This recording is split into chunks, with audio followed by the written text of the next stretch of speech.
Good afternoon and welcome to Rubbin'minds. My name is Isabella Adediji. Now, democracy is government by the people, of the people, for the people.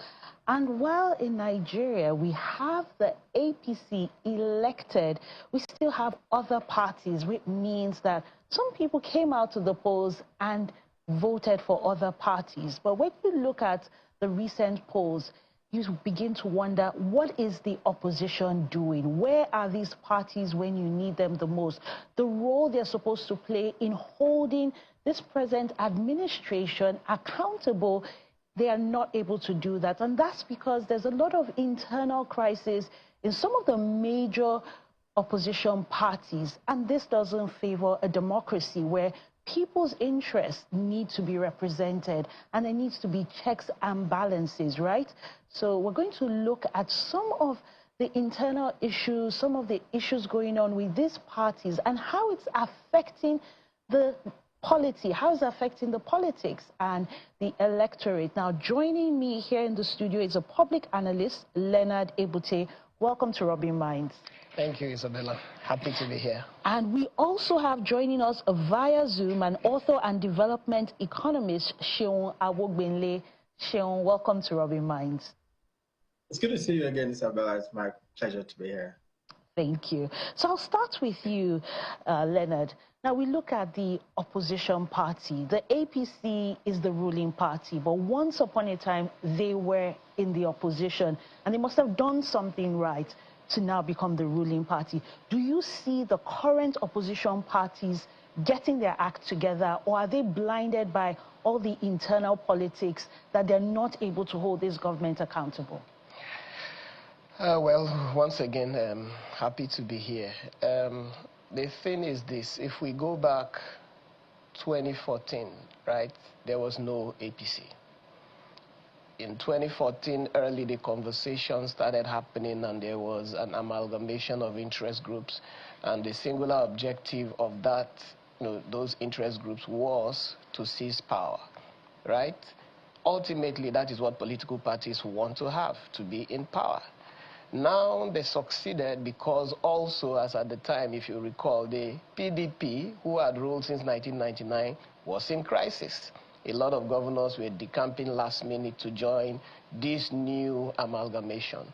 And the PDP took it for granted. Matter of fact, the word there was, forget about them, they don't have electoral value, talking about the people at war with the party. History now shows that those people had electoral value and got the APC elected into government, led by a certain Amechi as at that time. Now, fast forward to the modern time, the APC has been in power, a smooth transition from an APC president to another APC president. The learning the PDP and Labour Party, who are the two key opposition parties right now, should have taken from that is they cannot afford to have internal wranglings within themselves. Because now the APC really doesn't need to do much. It's in power. And the credible opposition whose role is to provide alternative governance, alternative policies, an alternative set of leaders to the electorate as a better option is bogged down with crisis left, right, and center. And it begs the question, over what? There is no power there to share, and yet they have this internal crisis across board. And it takes something away from our democracy, like you said. If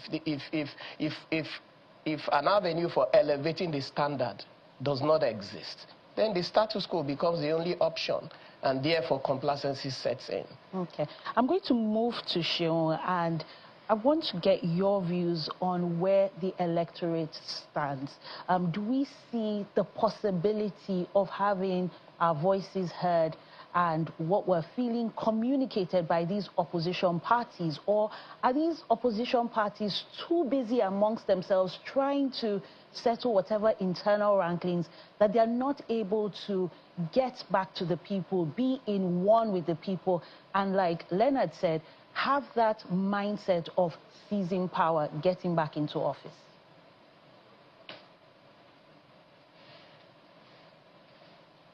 parties because they are the ones who field the candidates and they present the options at the election.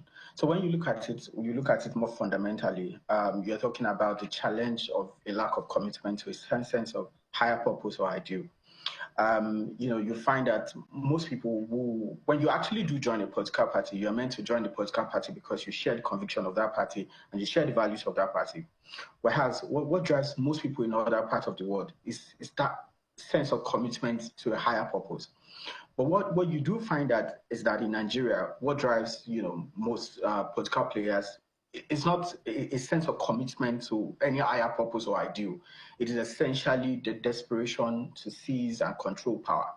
Now, whereas, when you look at it everywhere in the world, politics is governed by ideas, it's governed by ideology. And then you find that people, based on their own conviction, they then, pitch their tent with either side of the divide. So you are talking about, when you look at the political spectrum broadly, you are talking about either as a center right or you're talking about as a center left, a far right or a far left. There's also the concept of centricism. But what you will find is that in most cases, you find either people are either center right or they are center left. So center right, small government, privatize, liberalize, deregulate, and a commitment to also bring down taxes. But you find that for center left, it is more welfareist, bigger government and bigger spending by government. So what you then find is that when people look at each side of the political divide, they then decide, oh, this is the one I want to be with. But if the reason you have this problem is because most of the politicians in Nigeria lack that sense of commitment to that binding vision. Now, when you don't have that binding vision, you cannot alter an alternative sense of ideas. And that's why you find that most of the opposition political parties today continue to struggle. They struggle because even internally, they are not able to conceptualize their own idea. They don't know what they stand for. What do they stand for example? And that's because you find that the same people who are in Party B or Party C, they are the same ones you find in Party A. And that's why in Nigeria today, they talk about a bigger political family and not, any sort of political difference. So I think that for the political parties to survive and because political opposition is very fundamental to the survival of any democracy. So for the political parties to survive, one, we need to talk about actually conceptualizing the idea behind these political parties. Are they center right? Are they center left? Are they centrist in nature or in outlook? Are they far right? Are they far left? That's where you start from. Then the second thing is that the political parties must go beyond just offering press releases and just condemning everything. So actually offering alternative set of practical ideas. So when you say, oh, government the reforms are not good, so what reforms are good? You must go beyond just condemning things to actually offering a set of different political ideas, and that's what should govern the political party. And they can't do that because they don't even know what they stand for. It is when you know what you stand for, when you have an overarching vision of what society should look like, that you can actually propose a different set of ideas. And then, and lastly, just before you take it over, Isabella, is that beyond conceptualizing and being able to offer practical ideas is the relatability of these political parties. People can't relate with them. They need to come down from their high horse. People need, for example, it is difficult to actually register to be a member of a political party in Nigeria. You have to go back to your ward, in Isoko or anywhere in Nigeria. It should be easy for anybody who wants to be a member of a political party to just be able to do it, just by pressing a key on their laptop or anything. So we're talking about an entire overhaul of the system that is committed to a sense of higher vision, higher idea, and a vision of society really. So that I think that's where we need to start from. Thank you, Seun. That's quite a loaded answer, Leonard. And I want to pick on something which has to do with political membership. If these parties are to play their role in society, holding government accountable, offering alternate governance and policies, they also need to be supported by a structure. Now, in your experience, how easy is it to join a political party? How easy is it to contribute? So a lot of times we say it's beyond the polls, it's beyond getting your PVC and registering. It's about also joining a political party. But what's the practicality for Nigerians? And do Nigerians have options to choose parties based on ideological differences? Or is it more of, this is the party that I believe is going to get into power, so I want to support. And because this party doesn't have the structure, I'm not going to waste my vote. Wow, so that's, you just asked that question like you've been a politician yourself. You see, the thing is this, in mature democracies, there's a fundamental gap between liberal politics and conservative politics, right? Democrats, Republicans, Labour, and Tory, whatever it is. That divide is clear ideologically and even in the philosophy that formed the organization. In Africa and in many other democracies, even including America of today, it is Trumpism. The Republican Party of today is significantly different from the Republican Party before Trump. This is now built around the philosophy of Trump, a new MAGA American movement that is built around a person and that person's ideology. And this is not really a bad thing. In Nigeria, for example, it is impractical to distinguish fundamentally between the APC's manifesto and PDP manifesto. The reason being that they were written by the same persons around focusing on the same issues. The objective of government is to provide good governance and also welfare. Now we can argue about how best to approach that welfare, right? But we shouldn't argue about whether to give that welfare or good governance to the people. And in our country, it is important for the good guy to get into power before he can do those good things. So there is no realistic path to power based on some idealist political philosophy or agenda that you sell on TV, via campaign and all that. There is need for a robust political structure, architecture that can take you there. This is the blunt truth. And this is not entirely a bad thing. Why do the good guys shy away from taking a place in the structures that can meaningfully take them to power? Without being in power, you cannot deliver the governance that you promise the people. So this is it. And in terms of how to participate and join a political party, you can do that this moment. It's easy. You walk into any ward. So you don't have to go back to your ward. You can join where you sit. There is a ward there. It doesn't have to be your village. You can practice your politics from anywhere you like. You live in Isheri, there's a ward in the Isheri ward. You just walk in there and you get your membership card and you get it on the spot. For any of the political parties, it doesn't take nothing. Party dues are tiny sums of money. I think 1,000 or 500. It's nothing that anybody can. And sometimes political parties will waive it towards an election. So in terms of ease of joining a political party, is as easy as it can possibly be. That is not the barrier. Okay? Okay, I'll move to Seun now. And in really developing a formidable opposition, there needs to be some level of unity amongst the different political parties in coming up with alternative policies. Like you said, it's not just about press releases, but it's about engaging the people, representing their interests. So how can the opposition parties truly represent the interests of the people? What needs to happen to see them come together so they can be a formidable opposition, which is necessary for a thriving democracy? Well, I mean, do they need to come together? Well, I'm not very sure. But also I would argue that essentially to sort of unseat the ruling government, you might need some sort of coalition, right? But it goes back to what I'm saying. There must be some level of intersection between these political parties. I mean, as they would rightly say, can two work together lest they agree?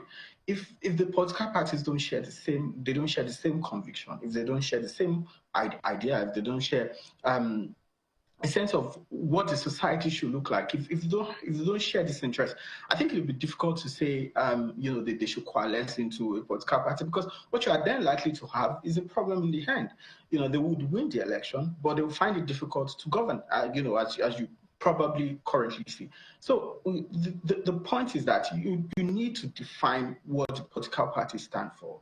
And that's my point. It should be about principle. It should be about a common idea. If you are not able to define what they stand for, then because it will be difficult. Sorry, I'd like to push this back to you, because you talk about structures. We're in a democracy that runs on the party structure. So in that case, if your party is too small, there's a likelihood that you won't be able to make a difference. You won't be able to get the kind of votes that you need, right? And if you're not in power, you can't do these things. So from a sense of, okay, swelling of political membership, the data, if you can't attract people, like in your words, saying that it's not easy to get in there, then perhaps another strategy is to look at other parties that are aligned with the same ideologies. So if you're all to the left, you can come together. So I'd like you to react to that. That's exactly my point. That, it shouldn't just be about, the desperation to seize power, right? It should be about whether or not they agree on, or they agree in principle, whether or not they have shared interests, whether or not they believe in the same thing. And like you said, if you have a leaning towards the left, then you can come together. If you have a leaning towards the right, you can come together. But I'm saying that if you have a political party that has a leaning to the right and another that has a leaning, and I'll give you an example. The NNPC, for example, in my reading, sort of has a leaning to the left. And the PDP, for example, has a leaning to the right. So if they come together, you can already tell that there's, you're likely to run into a problem in the end. So my point is that I'll allow you to react, because you're of the opinion that who is in the PDP was once in the APC, and who's in the APC was once in the PDP, and that's why when you look at their manifestos, you can hardly tell the difference, because it's not based on ideology. So are we looking at a formidable opposition that is in, that has representation, say, geographically? So you have APGA strong in the southeast, you have those kind of parties, or are we looking at them coming together to form a strong and formidable opposition? What's the practicality, really? Okay, so full disclosure, first of all, I am a card-carrying member of the APC, right? And I consider myself a strong grassroots personality for the party. When political parties organize, they organize for one purpose above all else. There may be others, but that one purpose, overarching purpose, is to take the apparatus of power. And then those of us that are patriots, who are believers in this country, you then want to say, having taken the apparatus of power, how do we convert this power to governance and welfare for the people? So even though the APC is in power, it is in my interest, though I'm an APC member, but I'm primarily, fundamentally a Nigerian. It is in my interest to have discussions that elevate the standards of governance higher and higher, that puts the APC in a position where they cannot but deliver welfare to the people. And this comes when the opposition is vibrant and strong. I do not want them in power. I want to remain in power. That is from a politician's point of view. But as a Nigerian, the stronger the opposition is, the better my party will perform. So if there are the checks and balances... One of the checks and balances, let us remember that we also have the National Assembly, who is an institutional check and balance. Then we now have civil society, which fundamentally right now where we are in Nigeria is more effective than the political parties. And I believe that that is where partnerships need to happen. The opposition will bet easier partner with civil society than partner with themselves. Okay. That's all we can take on this segment. Thank you very much, Leonard Ibute, a public analyst. And thank you, Seunwa Wugbenle, author and development economist.